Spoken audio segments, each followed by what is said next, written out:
안녕하세요. 저는 경기도의 한 신도시에 살고 있는 55살 김명자라고 합니다. 제가 오늘 들려드리고 싶은 이야기는 10년 넘게 이어진 세 여자에 관한 이야기예요. 저와 혜숙이 그리고 희주, 우리 셋은 아이들이 중학생이던 시절 학원 설명회에서 처음 만났습니다. 그때는 서로 이름도 몰랐어요. 설명회가 끝나고 엘리베이터를 기다리는데 혜숙이가 먼저 말을 걸었죠. 혹시 여기 수학학원 보내세요? 아니요, 오늘 그냥 총 와봤어요. 저도요. 그런데 원장선생님 말이 너무 길지 않아요? 정작 수업 이야기는 별로 안 하고.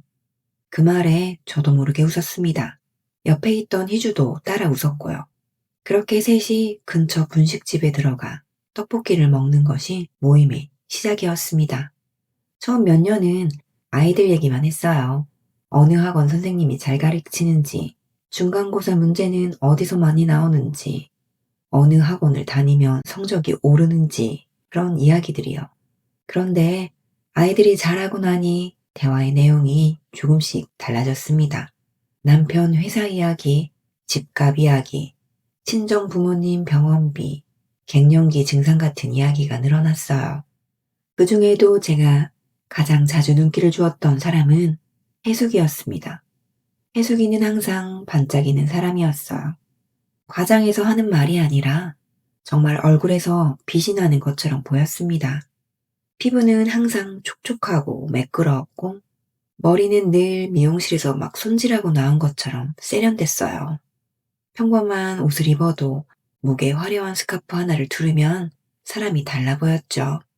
저는 혜숙이를 만날 때마다 속으로 생각했습니다. 역시 돈이 있어야 사람이 저렇게 태가 나는구나. 어느 봄날에도 셋이 중심 상가에 있는 카페에서 만났어요. 그날 저는 약속 시간보다 조금 늦게 도착했습니다. 오전에 관리비가 생각보다 많이 나와 혼자 계산하고 아이 학원비 내는 날을 깜빡해서 학원비를 내고 가느라 시간을 놓친 거예요. 카페에 들어서자 혜숙이가 창가 쪽에서 손을 흔들었습니다. 명자야, 여기야. 빨리 와. 햇빛 좋을 때 사진도 찍자. 혜숙이는 부드러운 실크 상의에 진주 목걸이를 하고 있었어요. 앞에는 우아한 광택이 나는 명품 가방이 놓여 있었습니다. 가방을 잘 모르는 저도 그 브랜드 정도는 알고 있었죠. 저는 자리에 앉으며 가방부터 한번 흘게 봤습니다. 가방 새로 샀어? 지난주에 남편이 사줬어. 결혼 기념일이야? 아니, 그냥 예뻐서 샀지. 혜숙이는 별일 아니라는 듯 웃었어요. 그 말이 저는 참 신기했습니다. 저에게는 물건을 살 때 반드시 이유가 필요했거든요.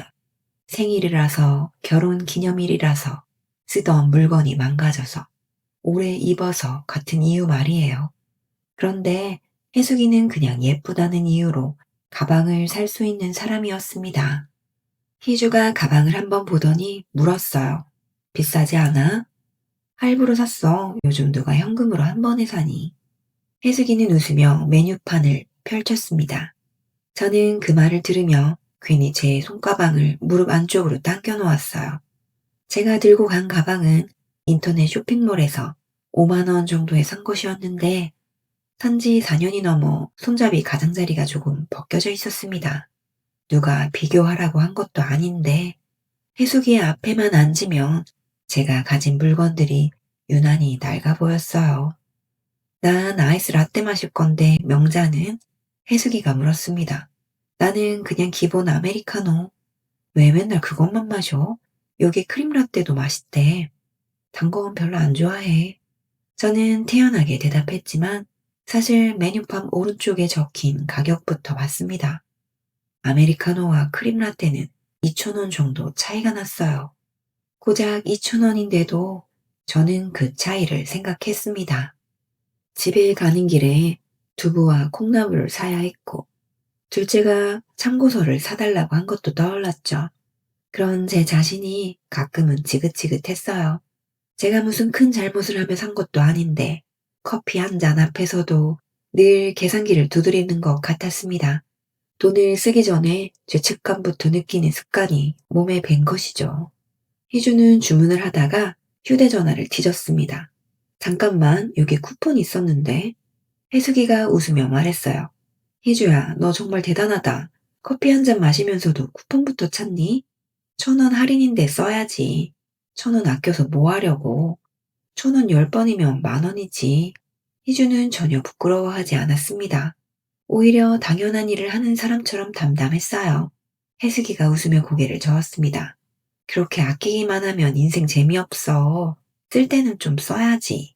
희주도 따라 웃었어요. 나는 아끼는 게 마음 편해. 카드값 많이 나오면 잠이 안 와. 두 사람은 농담처럼 주고받았지만 저는 가운데서 두 사람을 번갈아 바라봤습니다. 솔직히 그때 저는 해수기 쪽에 조금 더 마음이 갔어요.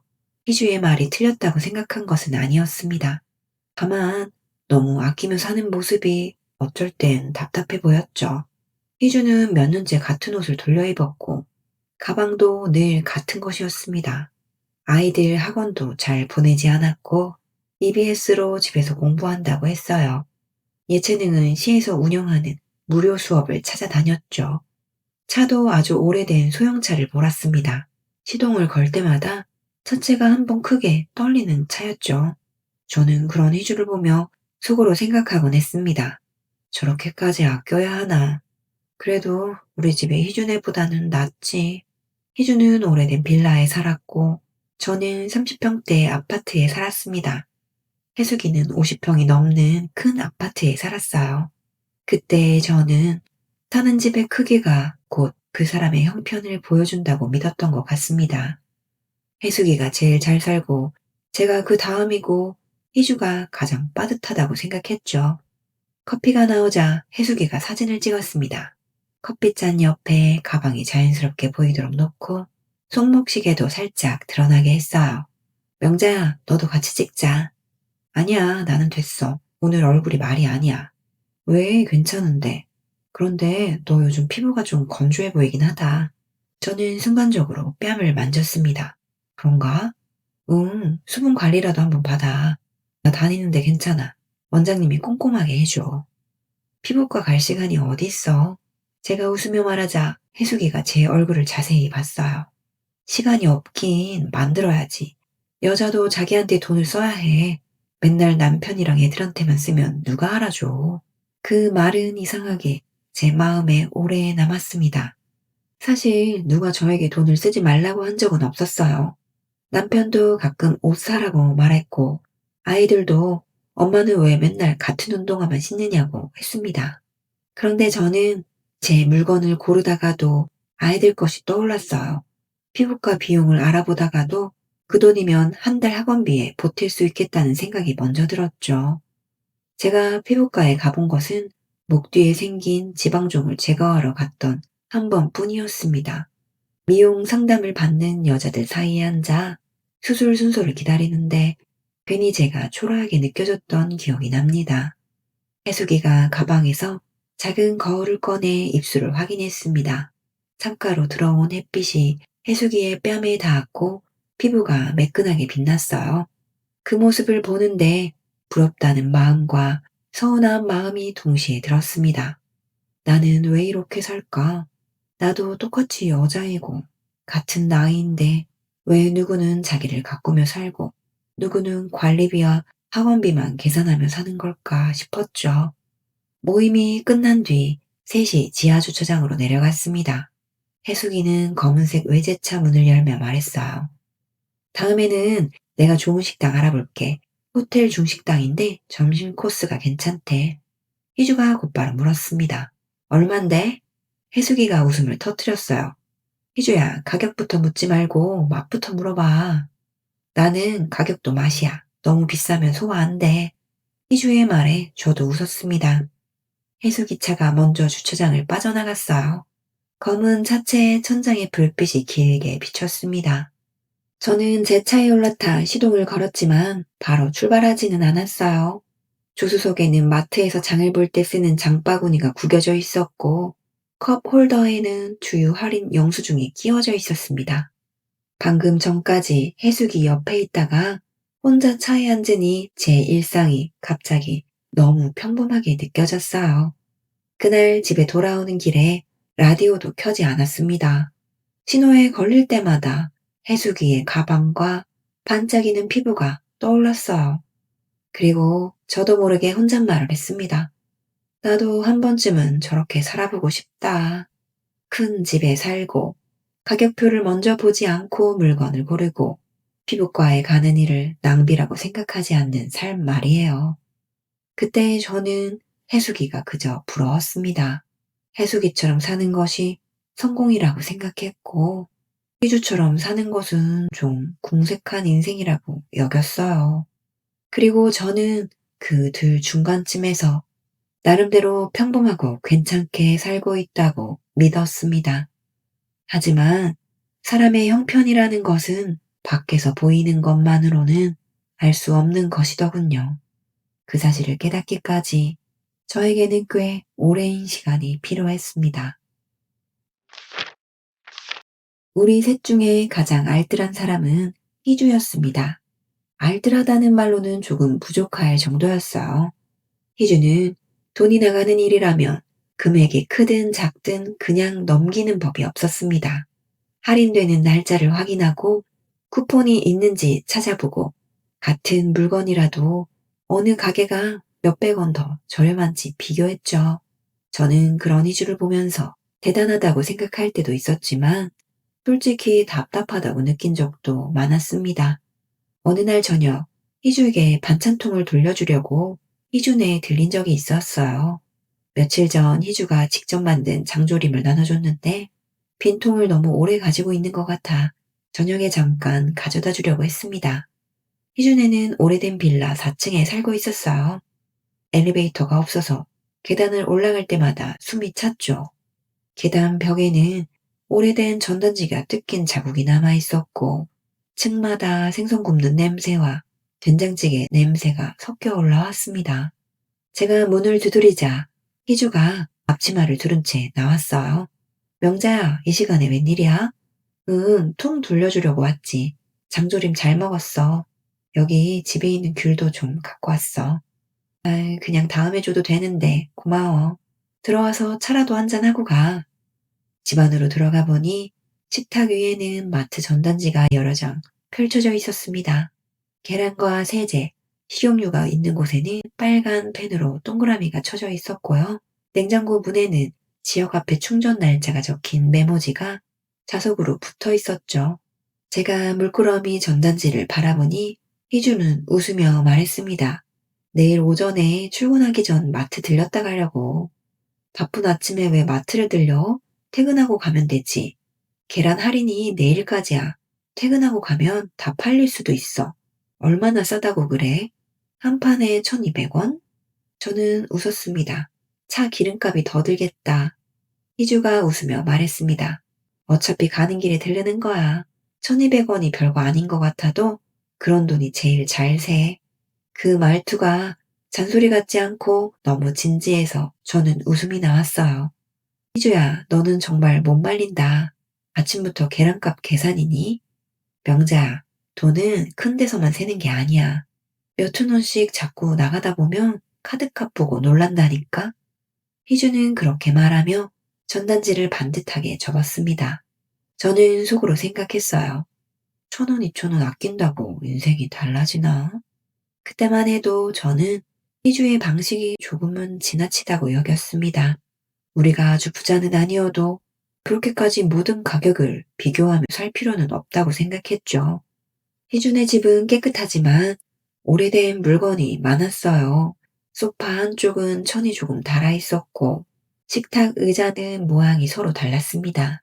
고장난 의자 하나를 버린 뒤 중고 거래로 비슷한 높이의 의자를 사서 채웠다고 했어요.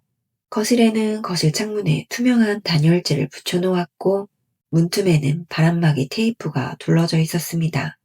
한 번은 제가 물었어요. 불편하지 않아?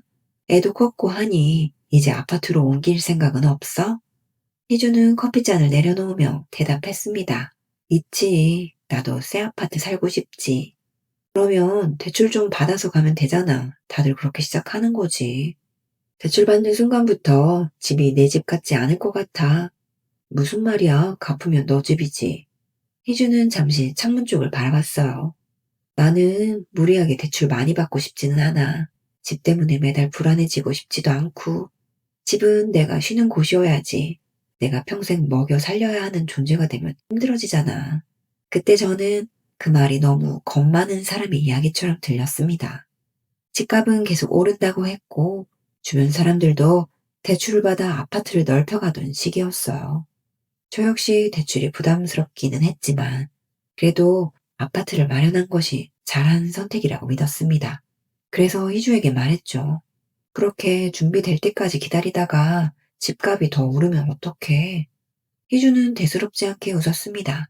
그럼 내 형편에 맞는 집을 찾아야지. 저는 그 대답이 잘 이해되지 않았어요. 기회를 잡으려면 어느 정도 무리도 해야 한다는 생각이 있었거든요.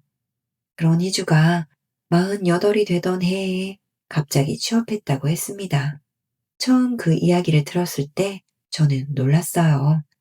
희주는 결혼 전에 사무직으로 일한 뒤 오랫동안 전업주부로 살았습니다. 어느 날 모임에 조금 늦게 온 희주가 가방에서 사원증을 꺼내 보여주었습니다. 나 취직했어. 혜숙이가 눈을 크게 떴어요. 너가? 어디에? 동네 설계사무소 회계 보조로 들어갔어. 회계를 할 줄 알아? 예전에 자격증 딴 게 있긴 해. 거의 다 잊어서 다시 배우는 중이야. 저는 축하한다면서도 조금 의아했습니다. 남편 월급으로는 생활이 안 돼? 생활은 되지. 그런데 왜 갑자기 일을 시작했어? 희주는 잠시 웃다가 말했어요. 그냥 내가 버는 돈이 있었으면 좋겠더라고. 말은 그렇게 했지만 희주의 표정은 단순히 용돈을 벌고 싶은 사람의 얼굴이 아니었습니다. 뭔가 오래 생각한 뒤 결정을 내린 사람처럼 입술에 힘이 들어가 있었죠. 나중에 들으니 면접도 쉽지 않았다고 했습니다. 사장은 희주의 이력서를 한참 들여다보다 물었다고 해요. 경력이 너무 오래 끊겼네요.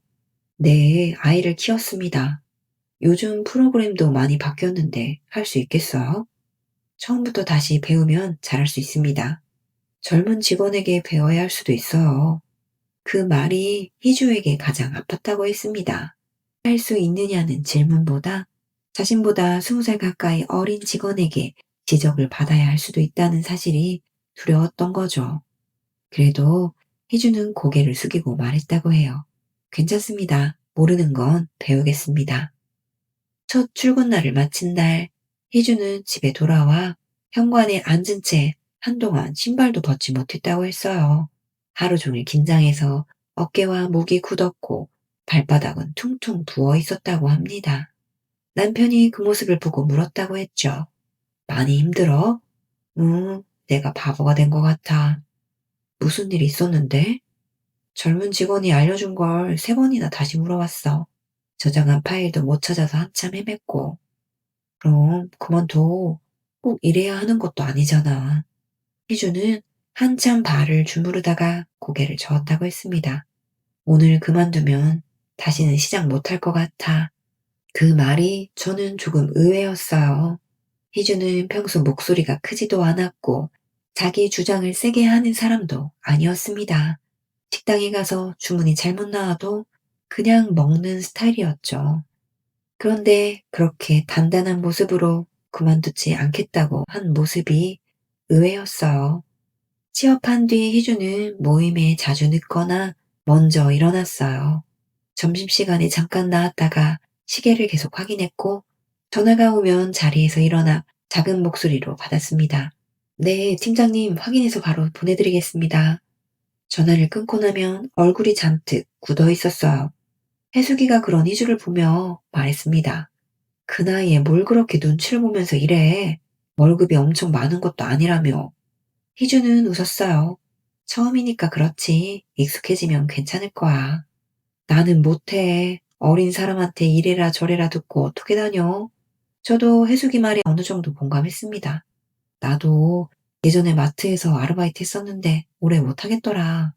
허리도 아프고 괜히 내가 왜 이러고 있나 싶었어. 희주는 잠시 저를 바라보다 말했어요. 나도 그런 생각 들어. 그런데 왜 계속해? 지금 내 자존심보다 몇 년 뒤 내 생활이 더 중요할 것 같아서.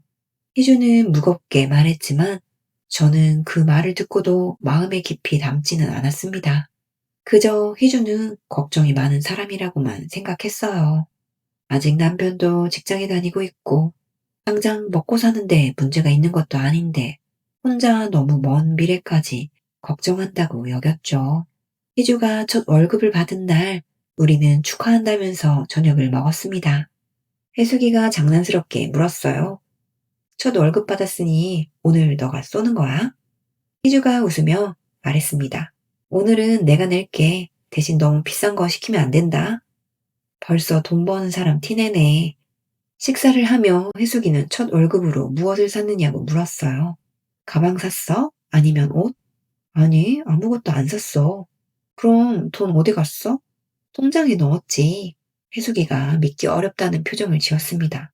첫 월급인데 남편 선물이라도 해야 하는 거 아니야? 희주가 남편에게 물어봤지만 필요한 것이 없다고 했답니다. 남편은 첫 월급을 받은 희주에게 오히려 수고했다며 작은 케이크를 사왔다고 했어요. 그래도 너 거 하나 사지. 제가 말하자 희주는 고개를 저었습니다. 내가 사고 싶은 건 지금 당장 사는 물건이 아니야. 그럼 뭔데? 나중에 말해줄게. 희주는 웃었지만 더 설명하지 않았습니다. 그 무렵부터 희주는 돈에 관한 공부를 하고 다녔어요. 점심시간에 읽는다며 가방 안에는 얇은 경제서와 작은 수첩이 늘 들어 있었습니다. 책에는 주식, 펀드, ETF처럼 제가 잘 알지 못하는 말이 적혀 있었죠. 한 번은 혜숙이가 물었습니다. 너 주식하려고? 요즘 누가 추천한 종목이 있는데 알려줄까? 희주가 바로 고개를 저었어요. 아니야, 남이 좋다고 하는 건 안 하려고. 그럼 뭘 사려고 공부해? 모르니까 공부하는 거지. 야, 주식은 타이밍이야. 공부하다가 좋은 기회 다 놓쳐. 희주는 웃으며 책을 덮었습니다. 나는 빨리 벌려고 하는 건 아니고 그냥 장기 투자해서 나중에 노후 준비하고 싶어서. 그 말을 듣고 해숙이는 재미없다는 듯 다른 이야기를 꺼냈습니다. 저도 속으로는 비슷한 생각을 했어요. 돈을 벌려면 어느 정도 과감해야 하는데 희주는 투자에서도 지나치게 조심스러워 보였죠. 희주의 남편도 생활 방식이 비슷했습니다. 남편의 취미는 수영이었는데 사설 스포츠 센터가 아니라 시에서 운영하는 체육관에 다녔어요. 시설은 조금 오래됐지만 이용료가 저렴하다는 이유였습니다. 한 번은 세 부부가 함께 식사한 자리에서 희주의 남편이 말했어요. 회사 사람들이 나보고 돈 쓸 줄 모른대요. 골프도 안 하고 차도 오래된 거 타니까. 해숙이 남편이 웃으며 말했습니다. 남자는 그래도 사회생활 하려면 골프도 좀 쳐야죠. 저는 물속에서 혼자 도는 게 편합니다. 희주가 옆에서 거들었어요. 수영장이 황금으로 만들어진 것도 아닌데 굳이 비싼 데 갈 필요 없죠. 부부가 너무 자연스럽게 같은 말을 하니 저는 웃으면서도 속으로는 조금 답답했습니다. 삶이라는 게 어느 정도 누리면서 살아야 하는데 두 사람은 모든 것을 미래로 미루는 것 같았어요. 어느 날 주차장에서 희주의 차가 시동이 걸리지 않은 적도 있었습니다. 희주는 몇 번이나 열쇠를 돌렸고 오래된 소형차에서는 힘없는 소리만 냈어요. 결국 보험회사에 연락해 배터리 충전을 받아야 했습니다. 옆에서 기다리던 혜숙이가 말했어요. 희주야, 이제 정말 차 좀 바꿔. 이러다 도로 한가운데서 멈춘다. 저도 거들었습니다. 맞아, 이제 월급도 받잖아. 중고차라도 좀 괜찮은 걸로 사. 희주는 운전석에 앉아 시동 소리를 확인한 뒤 말했어요. 조금만 더 타려고. 조금만 더가 몇 년째야. 혜숙이가 웃었습니다. 사살 돈이 아깝잖아. 야, 돈은 이럴 때 쓰는 거야. 목숨보다 돈이 중요해? 정비는 계속 받고 있어. 위험하면 바꾸지. 혜숙이는 고개를 절레절레 흔들었습니다. 도대체 그렇게 모아서 뭐 하려고? 희주는 잠시 생각하다 대답했습니다. 아파트 사야지. 아파트? 제가 물었습니다. 나중에 집 옮길 때 쓸 돈은 따로 모으고 있어. 혜숙이가 웃음을 터뜨렸습니다. 그 돈 모아서 언제 아파트 사니? 요즘 집값 오르는 속도 안 보여? 희주는 별다른 반박을 하지 않았어요. 그냥 내가 감당할 수 있을 때 사려고. 혜숙이는 답답하다는 듯 말했습니다. 야, 그러다 평생 그 빌라에서 살아. 그 순간 희주의 표정이 아주 잠깐 굳었습니다. 정말 눈 깜짝할 정도의 짧은 순간이었어요. 하지만 곧 아무렇지 않은 얼굴로 자동차 보닛을 닫았죠. 그럴 수도 있지. 그래도 비 때문에 잠 못 자는 것보단 나아. 저는 그날 희주의 낡은 자동차가 주차장을 빠져나가는 모습을 바라봤습니다. 브레이크를 밟을 때마다 작은 차체가 흔들렸어요. 저는 혜숙이와 눈을 마주치며 웃었지만 마음 한편에서는 희주가 조금 안쓰러웠습니다. 저렇게 악착같이 살아야 할 만큼 형편이 어려운 걸까?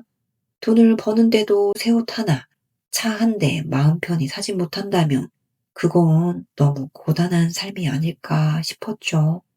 당시에 저는 희주가 돈을 모으는 사람이라기보다 돈을 쓰는 것을 두려워하는 사람이라고 생각했습니다. 희주가 1,000원을 아낄 때마다 저는 그 1,000원만 보았어요. 그 작은 돈을 지키기 위해 쿠폰을 찾고 전단지를 비교하고 낡은 물건을 계속 쓰는 모습만 봤습니다. 그리고 속으로 단정했죠. 희주는 아마 평생 저렇게 살 거야. 지금 생각하면 저는 희주가 무엇을 포기하고 있는지만 보았지, 무엇을 지키고 있는지는 보지 못했던 것 같습니다. 혜숙이 집에 처음 초대받았던 날을 아직도 기억합니다. 현관문이 열리자 은은한 향이 먼저 났어요. 신발장 위에는 생화가 꽂혀 있었고 현관 바닥부터 거실까지 밝은색 대리석이 이어져 있었습니다. 바닥은 사람 얼굴이 비칠 만큼 반들거렸죠. 저는 신발 벗으며 괜히 양말 끝을 내려다봤어요. 아침에 급하게 나오느라 오래 신어 보풀이 생긴 양말을 골랐는데 그 넓고 깨끗한 현관에 서 있으니 유난히 초라해 보였습니다. 명자야, 뭐해? 들어와.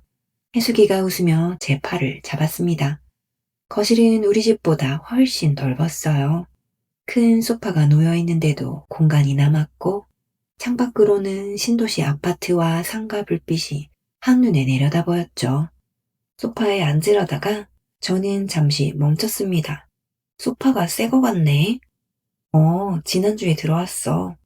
전에 것도 바꾼 지 얼마 안 됐다고 하지 않았어? 멀쩡하긴 했는데 색이 좀 질려서 집 분위기가 칙칙해 보여서.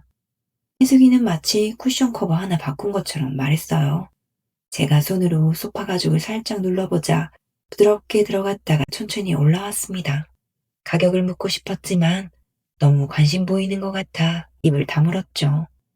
식탁 위에는 때 상자가 여러 개 놓여 있었어요. 한 상자에서는 접시가 나왔고 다른 상자에는 옷이 들어 있었습니다. 화장품 상자도 2개나 보였죠. 이건 다 오늘 온 거야? 요즘 배송이 너무 늦어. 며칠 전부터 기다렸잖아. 혜숙이는 상자를 하나씩 뜯으며 말했습니다.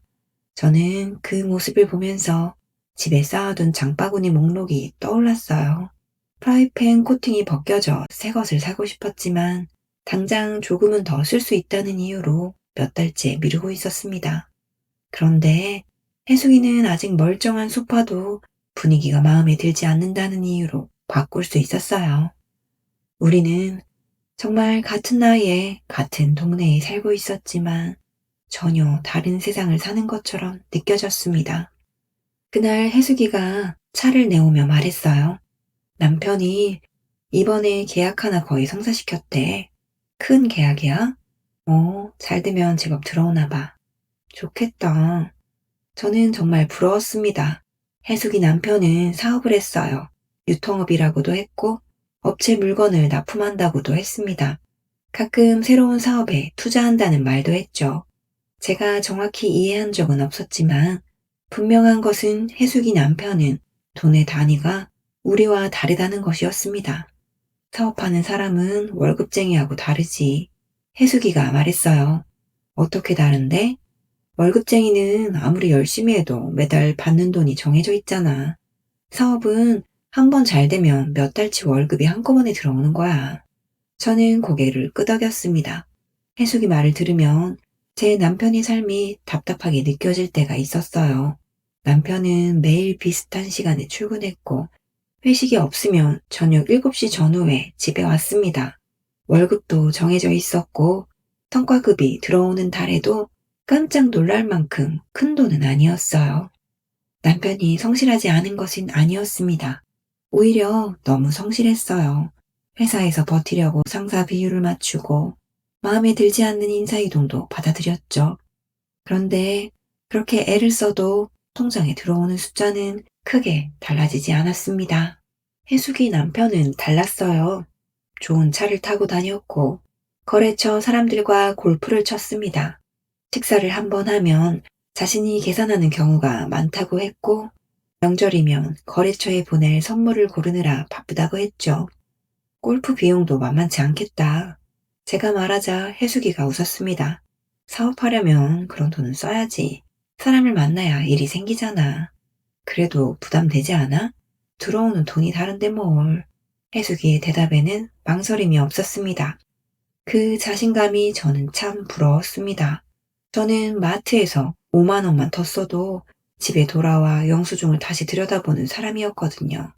언젠가는 제가 조심스럽게 대출 이야기를 꺼낸 적도 있습니다. 그때 한창 아파트 가격이 오른다는 뉴스가 매일 나오던 시기였어요. 주변 사람들은 대출을 더 받아 큰 평수로 옮길지 고민했고 저희 집도 주택담보대출 이자 때문에 매달 신경이 곤두서 있었습니다. 혜수가 너희 집도 대출 있어? 제가 묻자 혜숙이는 이상한 질문을 들었다는 듯 웃었어요. 당연히 있지. 요즘 대출 없는 사람이 어디 있어? 큰 집이면 이자도 많이 나가잖아. 그건 월급쟁이 생각이지. 월급쟁이 생각? 혜숙이는 찻잔을 내려놓고 몸을 제 쪽으로 기울였습니다.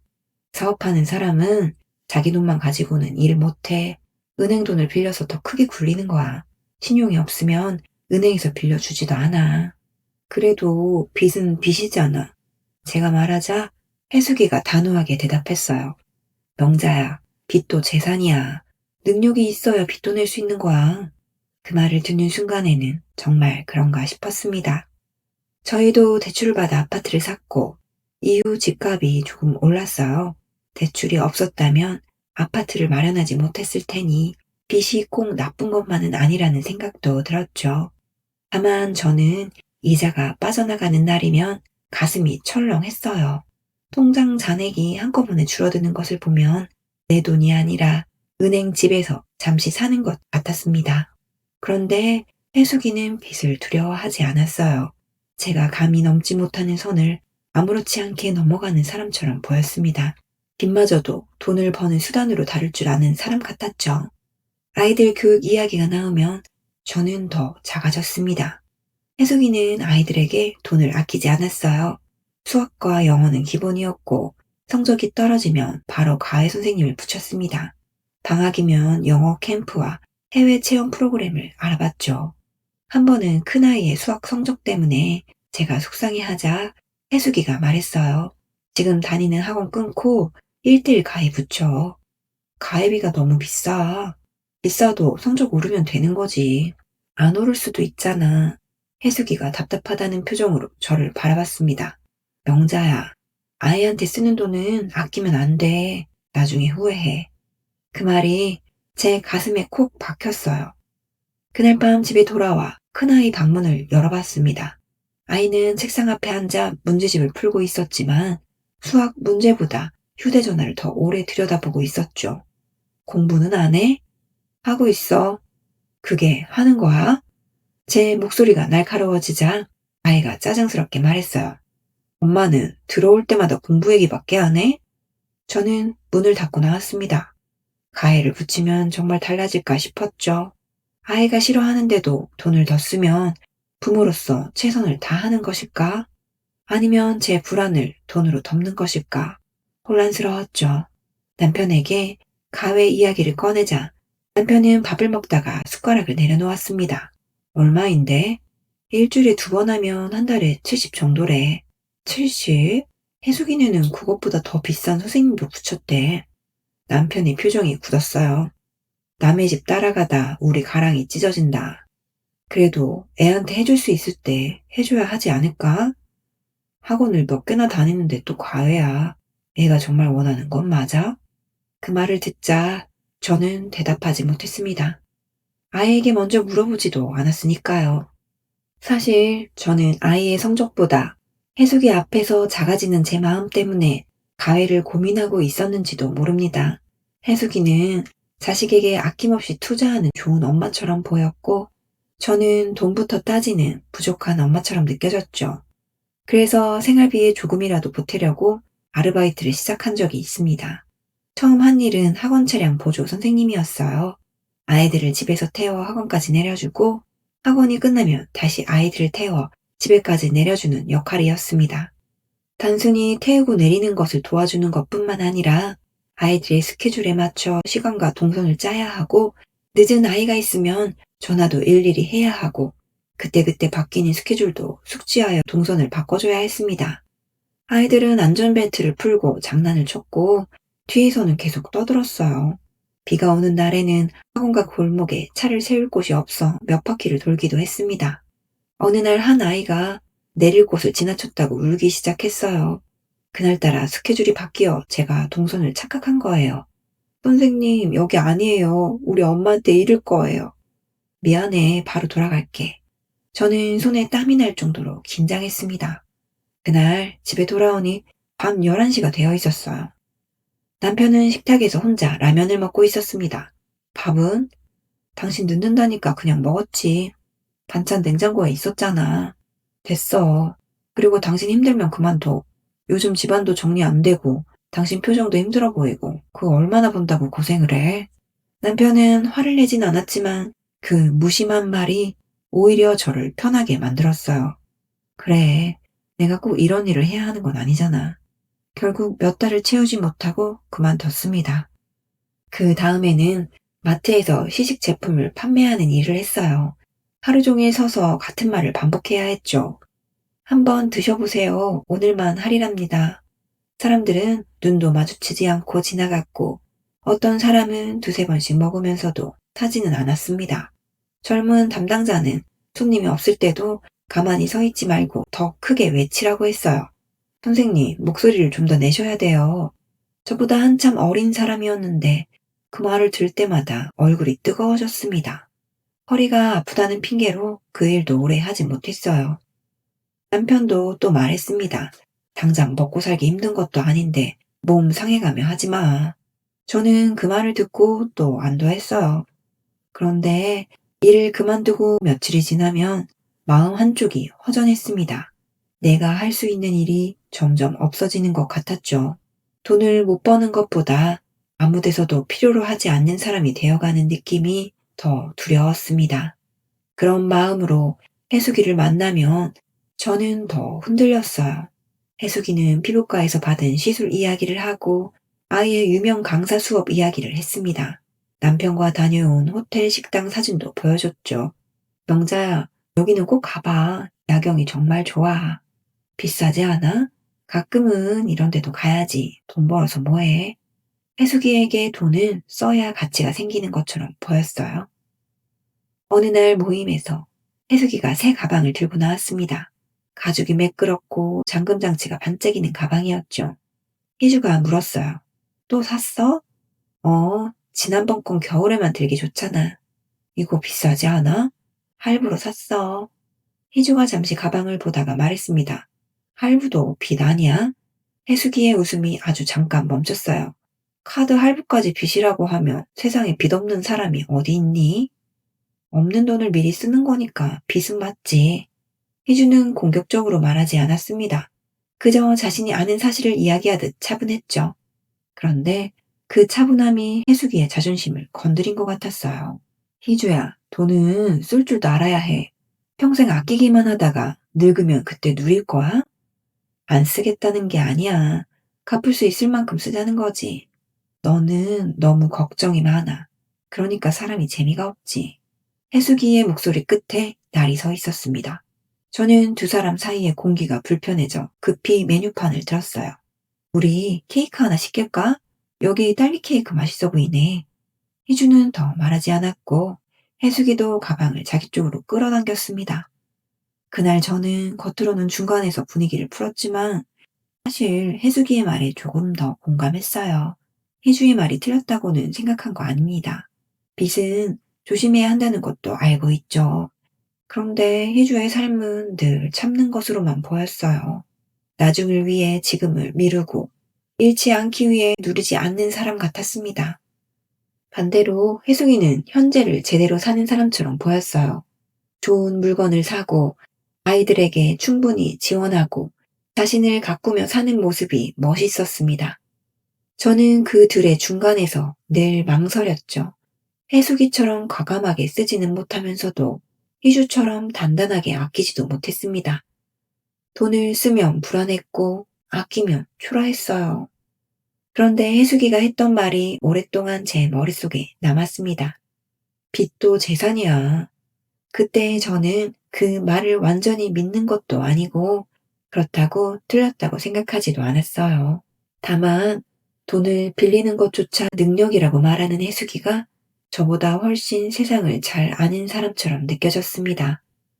저는 대출이자 납부일만 다가와도 마음이 무거워졌지만 혜숙이는 빚까지도 자신의 편으로 만들 수 있는 사람이라고 생각했죠. 그래서인지 그 시절에 저는 혜숙이를 볼 때마다 제 삶이 지나치게 작고 조심스럽게 느껴졌습니다. 제 남편의 안정적인 월급도 제가 지키고 있던 평범한 가정도 그 앞에서는 별것 아닌 것처럼 보였어요. 지금 돌아보면 저는 돈이 많은 사람을 부러워한 것이라기보단 돈 앞에서 겁내지 않는 것처럼 보이는 혜숙이의 태도를 부러워했던 것 같습니다. 그리고 저희가 처음 만난 시점에서 어느덧 10년이 흘렀습니다. 사람들은 10년이면 강산도 변한다고 하죠. 그 말을 젊었을 때는 그저 시간이 아주 많이 흐른다는 뜻으로만 알았습니다. 그런데 쉰을 넘기고 보니 10년은 생각보다 빨리 지나가더군요. 정신을 차리고 보니 교복을 입고 학원에 다니던 아이들은 대학생이 되어 있었고 우리 셋의 얼굴에도 저마다 살아온 형편이 고스란히 남아 있었습니다. 저는 여전히 같은 아파트에 살고 있었어요. 처음 이 집에 들어왔을 때만 해도 30평대 아파트를 마련했다는 사실이 자랑스러웠습니다. 대출이 많기는 했지만 남편이 꾸준히 회사를 다니고 있었고 시간이 지나면 차츰 갚을 수 있을 거라고 믿었죠. 집값도 많이 올랐습니다. 주변에서는 저희를 보고 집을 잘 샀다고 말했어요. 하지만 집값이 올랐다고 해서 제 통장에 현금이 생기는 것은 아니었습니다. 대출은 아직 남아 있었고 금리가 오를 때마다 은행에서 오는 알림을 볼 때면 가슴부터 답답해졌죠. 어느 달에는 대출이자가 전달보다 10만 원 넘게 빠져나간 적도 있었어요. 저는 은행 앱을 몇 번이나 다시 열어봤습니다.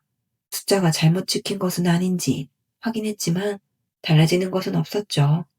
큰 아이는 서울에 있는 대학에 다니며 학교 근처에서 자취를 하고 있었습니다. 보증금도 마련해줘야 했고 매달 월세와 생활비를 보내야 했어요.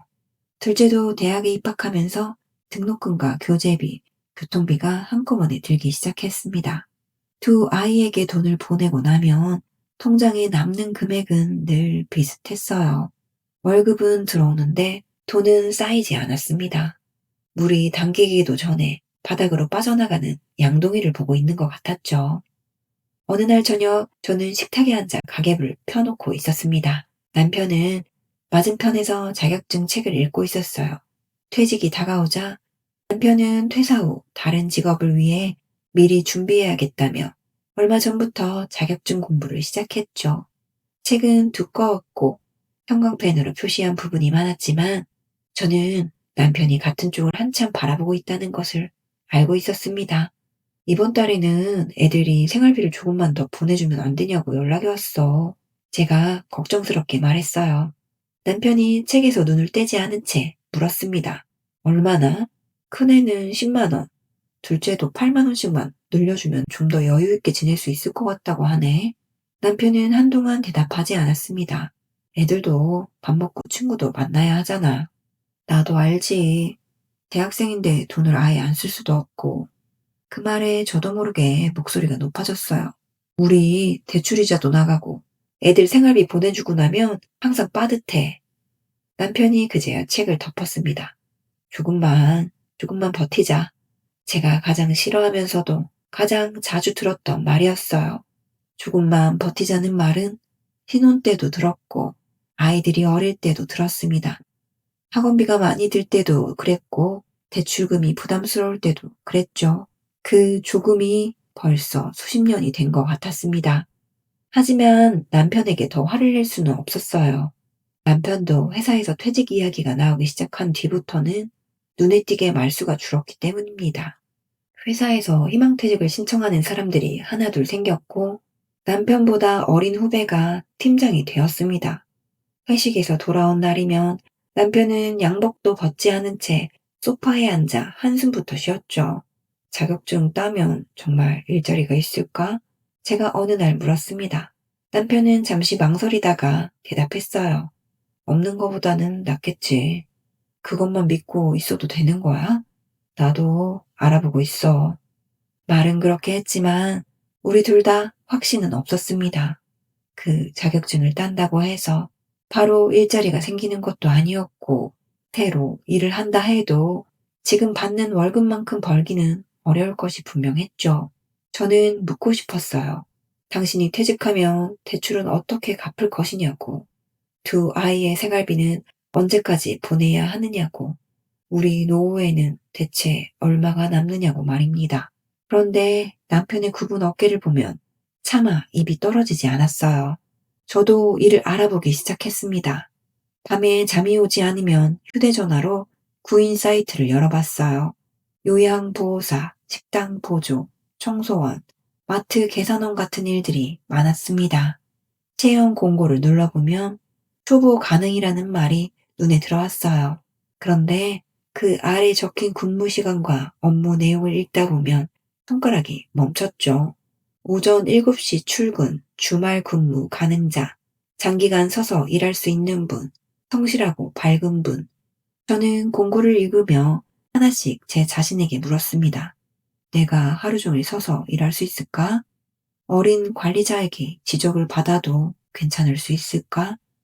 오래 일을 쉰 나를 누가 성실한 사람이라고 믿어줄까? 지원하기 버튼 바로 앞까지 갔다가 화면을 닫은 적도 여러 번이었어요. 40 후반에 일을 시작했다가 몇 달 안에 그만둔 기억이 계속 떠올랐습니다. 당시에는 몸이 아프고 자존심이 상해서 그만둔다고 생각했죠.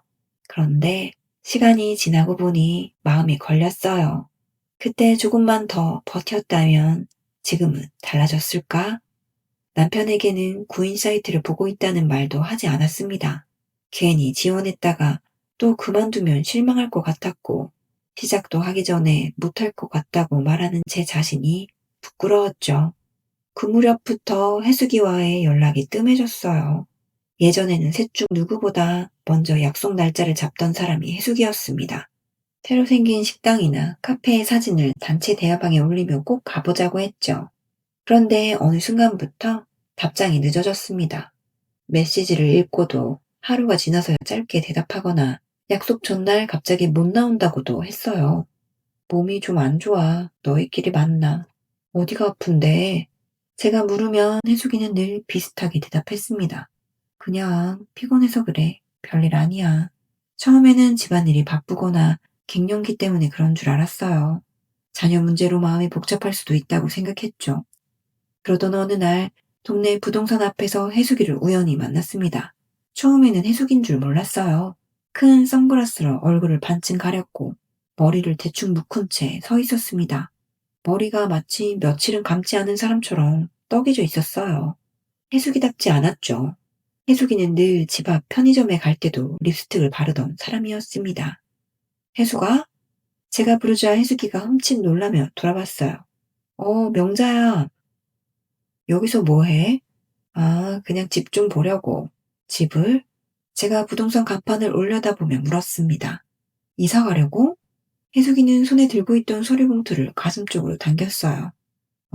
지금 집이 너무 커서 관리하기 힘들잖아. 애들도 컸고. 어디로 가려고?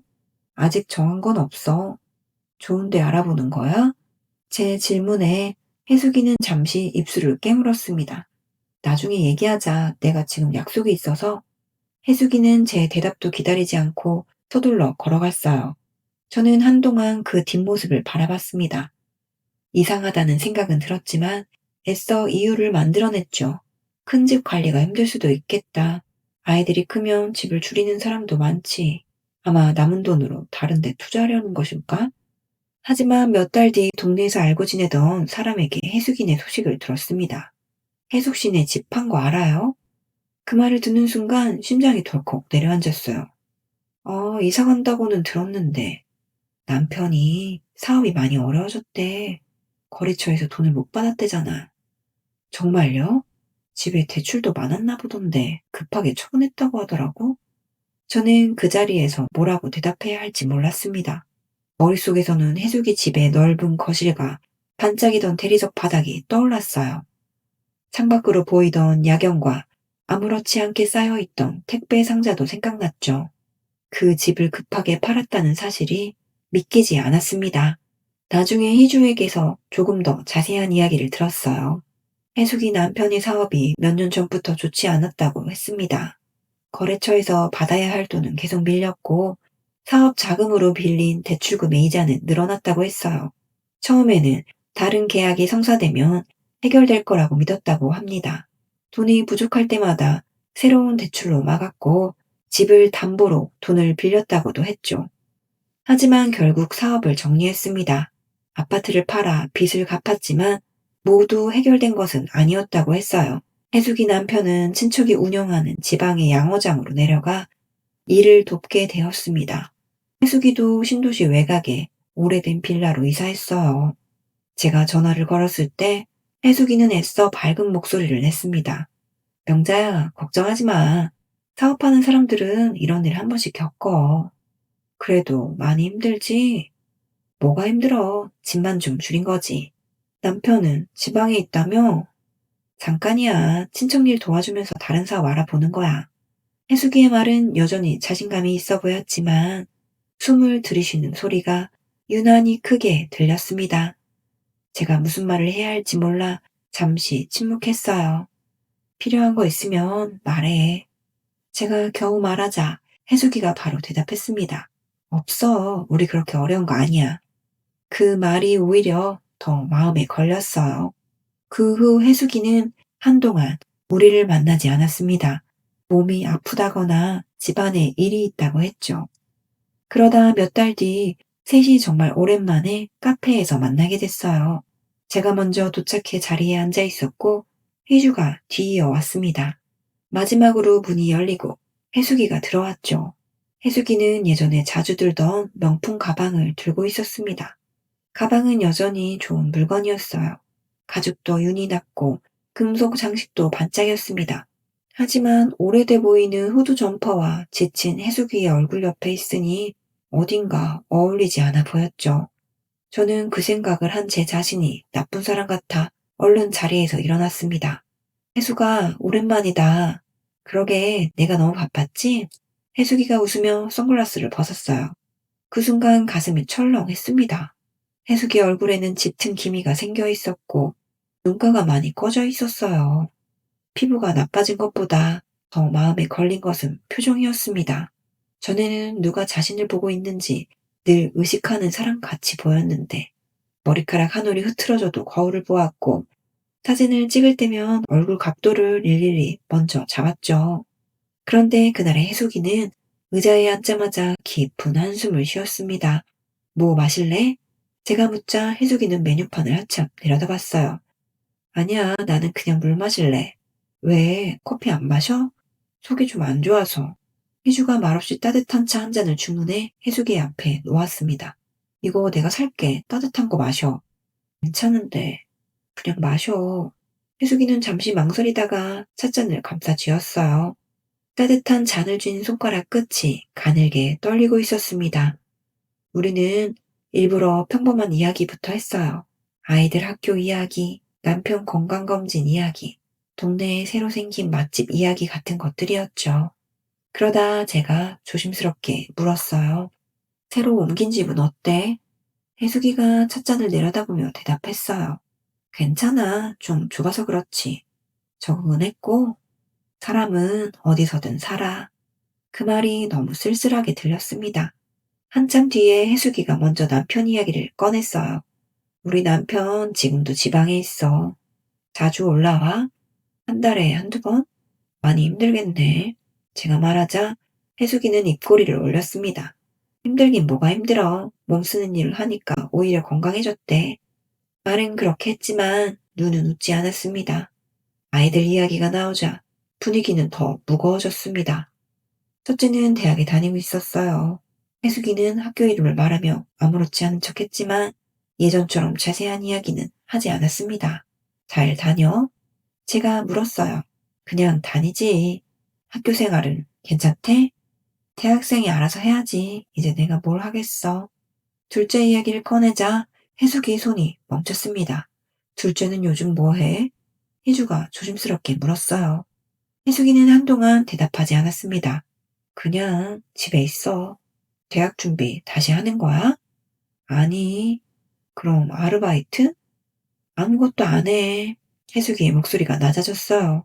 하루 종일 방에 들어가 게임만 해. 밥 먹으라고 해도 안 나오고. 내가 말 걸면 화부터 내. 저와 희주는 아무 말도 하지 못했습니다. 혜숙이는 가방 손잡이를 만지작거리며 계속 말했어요. 어제도 문 두드렸어. 밥 먹어 했더니 안 먹어. 엄마가 너가 좋아하는 고기 해놨어. 필요 없다고. 언제까지 방에만 있을 거니? 그랬더니 아이가 문 안에서 소리를 질렀다고 했습니다. 엄마가 무슨 상관이야. 그냥 내버려둬. 그 말을 전하던 혜숙이의 입이 떨렸어요. 나는 애한테 해줄 수 있는 건 다 해줬다고 생각했거든. 혜숙이가 말했습니다. 좋다는 학원 다 보냈고, 가해도 해줬고, 남들 가는 캠프도 다 보내줬어. 애가 뒤처질까봐 돈 아끼지도 않았어. 희주가 조용히 말했어요. 너 탓 아니야. 그런데 왜 저렇게 된 걸까? 혜석이는 우리에게 묻는다기보다는 자기 자신에게 묻는 것 같았습니다. 내가 뭘 잘못한 걸까? 그 말 앞에서는 아무도 쉽게 대답할 수 없었어요. 저는 혜숙이가 안쓰러웠습니다. 한때 저는 혜숙이의 삶을 부러워했어요. 넓은 집, 좋은 차, 자신감 있는 말투, 아이들에게 아낌없이 돈을 쓰는 모습, 모두 제가 갖지 못한 것이라고 생각했죠. 그런데 제 앞에 앉아있는 오늘의 혜숙이는 그 시절과 너무 달라져 있었습니다. 그 모습을 보면서 저는 마음 깊은 곳에서 아주 못된 생각을 했어요. 그래도 우리는 저 정도는 아니야. 저희 집에는 아직 남편의 월급이 들어오고 있었고 대출이 남았어도 집을 팔아야 할 상황은 아니었습니다. 두 아이도 큰 문제 없이 학교에 다니고 있었죠. 그 생각이 들자 잠깐 안도감이 생겼어요. 그리고 바로 부끄러워졌어요. 친구가 힘들어 하는데도 저는 제 형편과 비교해 안심하고 있었습니다. 해수기를 걱정하면서도 한편으로는 제가 완전히 뒤처진 사람은 아니라는 사실을 확인하고 싶었던 거죠. 저는 찻잔을 들어 괜히 한 모금 마셨습니다. 그때까지 말없이 우리 대화를 듣고 있던 희주가 입을 열었어요.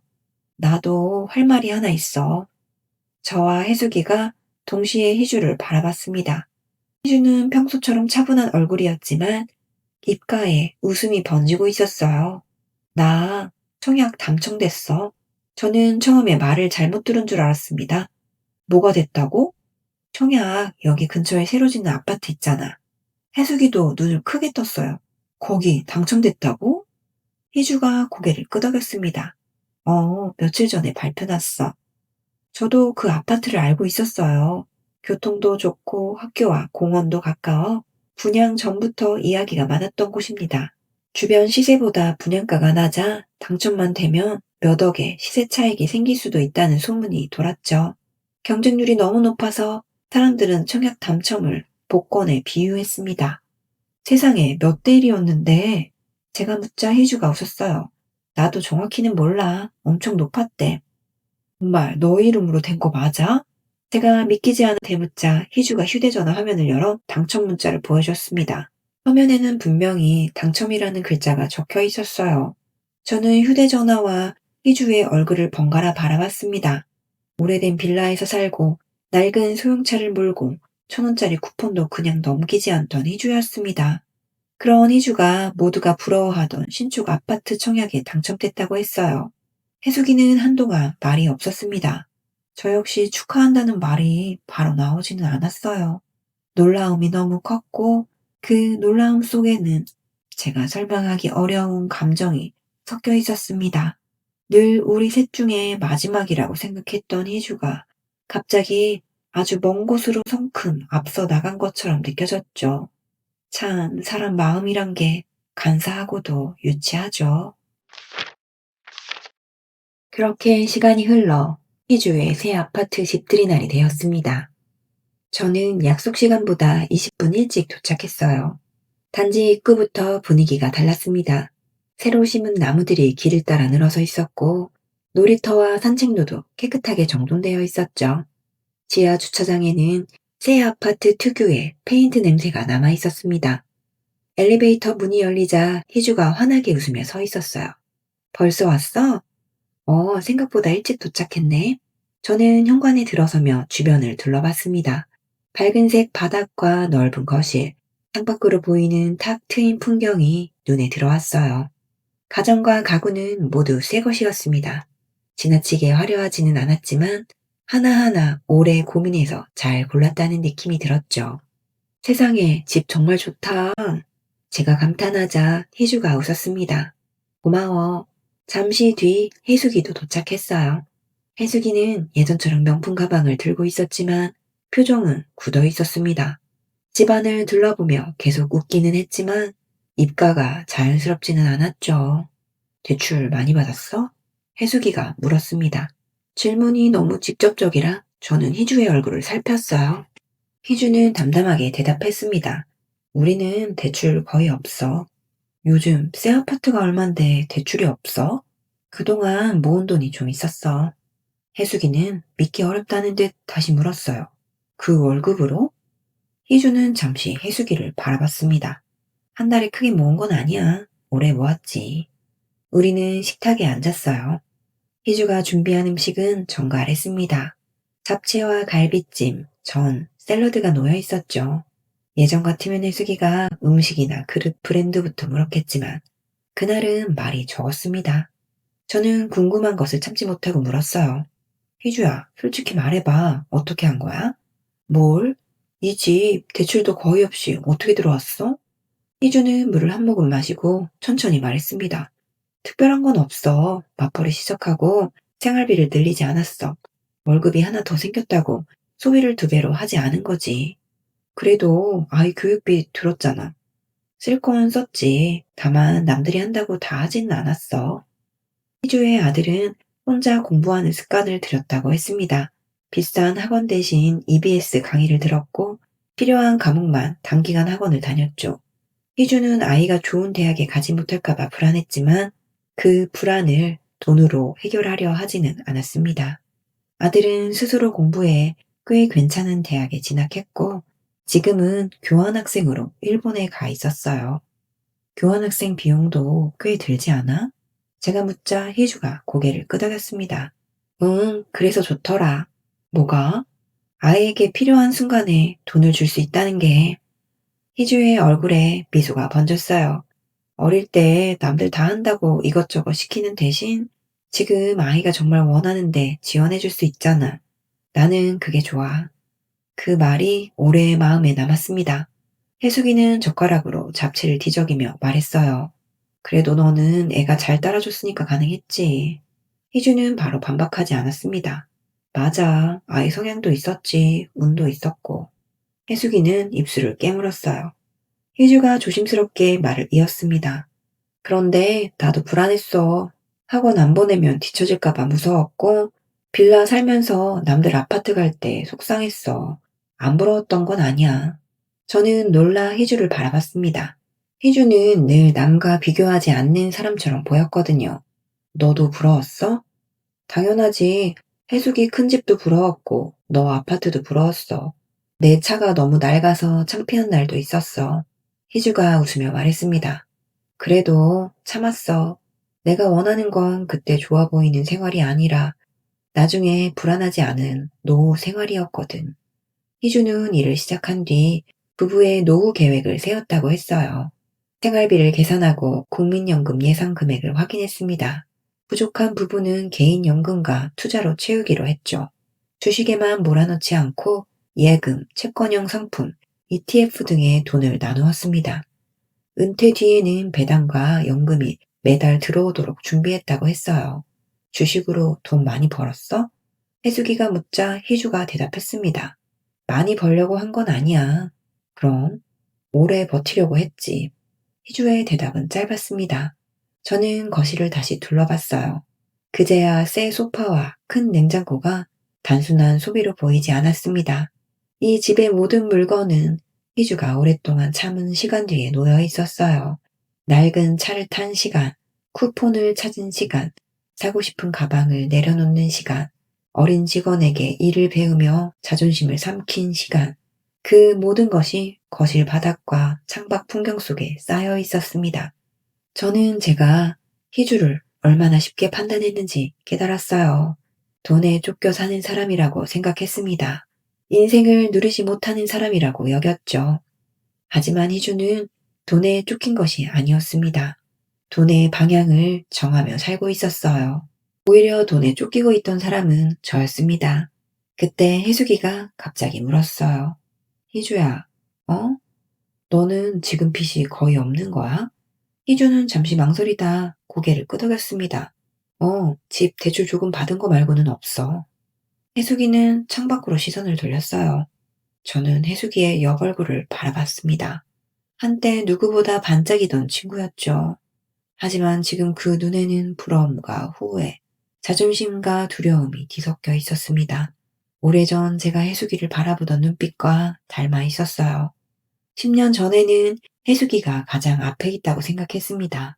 저는 가운데에 있고 희주는 가장 뒤에 있는 줄 알았죠. 하지만 우리는 같은 길을 걷고 있지 않았습니다. 각자 전혀 다른 방향으로 가고 있었던 겁니다. 식사가 끝난 뒤에도 우리는 앉아서 차를 마셨습니다. 창밖으로 해가 지고 있었어요. 새 아파트 단지에 불빛이 하나둘 켜졌죠. 희주는 과일을 내왔고 저는 의자 등받이에 몸을 기댔습니다. 이렇게 편안한 집에 앉아 있으면서도 마음은 편하지 않았어요. 희주의 성공이 부러워서만은 아니었습니다. 지난 10년이 떠올랐기 때문이었죠. 저는 늘 현실에 충실했다고 생각했습니다. 남편 월급에 맞춰 살았고 아이들에게 필요한 것을 해주었어요. 빚을 함부로 늘리지 않았고 사치도 하지 않았죠. 그런데 막상 50대 중반이 되고 보니 준비된 것이 많지 않았습니다. 집은 있지만 대출이 남아 있었어요. 아이들은 대학생이 되었지만 여전히 부모의 지원이 필요했죠. 남편은 퇴직을 앞두고 있었고 저는 오랫동안 일을 놓은 탓에 자신감이 없었습니다. 망한 인생은 아니었어요. 하지만 안심할 수 있는 인생도 아니었죠. 한참 동안 말이 없던 혜숙이가 갑자기 입을 열었어요.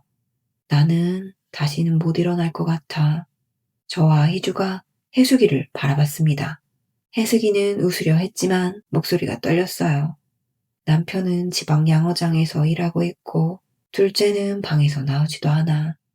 카드도 막혀서 못 쓰고 전화가 오면 빚 독촉일까봐 겁부터 나. 혜수가 제가 불렀습니다. 혜숙이는 말을 멈추지 않았어요. 나는 내가 평생 잘 살 줄 알았어. 남편 사업이 잘 됐고 집도 컸고 사고 싶은 것도 살 수 있었으니까. 혜숙이의 눈에 눈물이 고였습니다. 그런데 내 돈인 줄 알았던 게 다 빚이더라. 아무도 쉽게 말을 잇지 못했어요. 혜숙이는 자신의 손가락을 내려다봤습니다. 이것도 예전에는 들고 다니면 사람들이 쳐다봤어.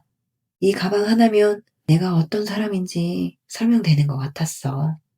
혜숙이가 허탈하게 웃었습니다. 지금은 이걸 들고 있으면 더 초라해 보여. 내 형편하고 안 맞으니까. 희주가 조용히 말했습니다. 팔아. 혜숙이가 고개를 들었어요. 뭐? 가방 팔고 빚부터 조금씩 정리해. 너가 다시 시작하려면 과거에 살던 방식부터 버려야 해. 혜숙이의 얼굴이 굳었습니다. 순간 저는 희주가 너무 차갑다고 생각했어요. 그러나 희주는 혜숙이의 눈을 피하지 않았습니다. 나도 너 힘든 거 알아. 그런데 예전처럼 보이려고 계속 돈 쓰면 더 힘들어져. 내가 뭘 그렇게 쓴다고? 혜숙이의 목소리가 날카로워졌어요. 혜숙아, 제가 말리려 했습니다. 혜숙이는 가방을 움켜쥐었어요. 너는 지금 잘 됐으니까 쉽게 말하지. 너가 내 상황을 알아? 희주는 차분하게 대답했습니다. 몰라, 다 알 수는 없지. 잠시 뒤 덧붙였어요. 그래도 빛보다 체면을 먼저 지키면 안 된다는 건 알아. 혜숙이는 아무 말도 하지 않았습니다. 그 말은 잔인했지만 틀리지 않았어요. 긴 침묵 뒤에 혜숙이가 물었습니다. 나도 다시 시작할 수 있을까? 희주는 고개를 끄덕였어요. 빚이 얼마인지 정확히 적는 것부터 시작해. 보기도 싫어. 보기 싫어도 봐야 돼. 모르는 빚이 제일 무서워. 다 적고 나면 생활비 줄이고 팔 수 있는 건 팔고 작은 일이라도 시작해. 한 번에 해결하려고 하지 말고. 해숙이는 눈물을 닦았습니다. 나는 그런 일 못해. 왜? 내가 어떻게 마트에서 일하고 식당에서 일해. 아는 사람이라도 만나면 어떡해. 그 말을 듣는 순간 제 과거가 떠올랐어요. 마트에서 일하다 그만두었던 날, 어린 직원의 지시가 자존심 상한다며 집으로 돌아왔던 날, 이 나이에 내가 왜 이런 일을 해야 하나 생각했던 날, 저는 그동안 혜숙이와 제가 다르다고 생각했습니다. 하지만 어쩌면 우리 둘 모두 체면 때문에 기회를 놓치고 있었던 것 같아요. 제가 말했습니다. 혜숙아, 남들이 우리 인생 대신 살아주는 거 아니잖아. 혜숙이가 저를 바라봤어요. 나도 이제 일 알아보려고. 제 말에 희주가 미소를 지었습니다. 정말? 잘할 수 있을지는 모르겠어. 그래도 아무것도 안 하고 남편 퇴직만 기다리는 게 더 무서워. 저는 말을 하면서도 손이 떨렸습니다. 하지만 이상하게 마음 한편이 가벼워졌습니다. 혜숙이는 한참 뒤 작게 말했어요. 그럼 나도 알아볼까? 희주가 대답했습니다. 같이 알아보자. 우리는 다시 차를 마셨어요. 누가 더 잘 살았는지, 누가 더 실패했는지를 따지는 시간은 지나가고 있었습니다. 해수기는 화려했지만 빚에 무너졌어요. 희주는 궁상맞아 보였지만 자신의 미래를 만들었습니다. 저는 그 중간에서 평범하게 살았지만 준비하지 않은 시간의 대가를 마주하고 있었죠. 저는 집으로 돌아오는 길에 남편에게 전화를 걸었습니다. 여보, 우리 오늘 저녁에 돈 이야기 좀 하자. 남편이 긴장한 목소리로 물었어요. 무슨 일 있어? 무슨 일이 생기기 전에 이야기하려고. 그날 밤 저는 남편과 식탁에 앉았습니다. 남은 주택담보대출을 적었어요. 두 아이에게 들어가는 생활비를 적었습니다. 남편의 예상 퇴직금과 연금액을 확인했어요. 앞으로 줄일 수 있는 지출과 제가 할 수 있는 일을 적었습니다. 숫자는 생각보다 무거웠어요. 하지만 적고 나니 막연한 두려움이 조금 줄었습니다. 저는 깨달았어요. 부자는 돈을 많이 쓰는 사람이 아니었습니다. 비싼 집에 살고 좋은 차를 타는 사람도 아니었어요. 자신의 형편을 정확히 알고 갚아야 할 돈에 인생을 빼앗기지 않는 사람이었습니다. 한 달 뒤, 저는 근처 동네 아파트 관리 사무소에 행정보조 채용 공고에 지원했어요. 계약직이라 급여는 많지 않았고 처음 배우는 일이 많았습니다. 그래도 그만두지 않기로 했어요. 해숙이는 명품 가방 2개를 중고로 팔았다고 했습니다. 카드와 대출 내역을 모두 정리했고 지인의 소개로 작은 반찬 가게에서 오전 일을 시작했어요. 처음 아는 사람을 만났을 때는 얼굴이 붉어졌다고 했습니다. 그러나 그 사람이 아무렇지 않게 반찬을 사고 나가는 모습을 보며 사람들은 생각보다 자신의 인생에 관심이 없다는 사실을 알게 되었다고 해요. 희주는 계속 설계사무소에 출근했어요. 새 아파트에 들어갔다고 차를 바꾸지도 않았습니다. 낡은 소형차를 조금 더 타기로 했죠. 우리 셋의 모임은 계속 되었습니다. 예전에는 누가 더 좋은 가방을 샀는지, 아이를 어느 학원에 보내는지 이야기했었어요. 이제는 대출을 얼마나 줄였는지, 연금을 어떻게 준비하는지, 몸이 아프지 않게 어떤 운동을 하는지 이야기했죠. 물론 여전히 서로를 비교하는 순간도 있었습니다. 사람의 마음은 그렇게 쉽게 달라지지 않았어요. 하지만 적어도 우리는 이제 겉으로 보이는 삶이 전부가 아니라는 것을 알고 있었습니다. 어느 날 저는 모임에서 웃으며 말했어요. 예전에는 집이 크면 성공한 줄 알았어. 희주가 물었습니다. 지금은? 저는 잠시 생각한 뒤 대답했어요. 요즘은 빚만 없어도 성공한 삶인 것 같아. 해숙이가 씁쓸하게 웃었습니다. 나도 이제 그 말을 알 것 같아. 희주는 찻잔을 내려놓으며 말했어요. 빚이 없다는 건 돈이 많다는 뜻만은 아니야. 그럼 내일이 오늘보다 덜 무섭다는 뜻이지. 우리는 잠시 말없이 앉아 있었습니다. 창밖에는 평범한 아파트 단지의 저녁 풍경이 펼쳐져 있었어요.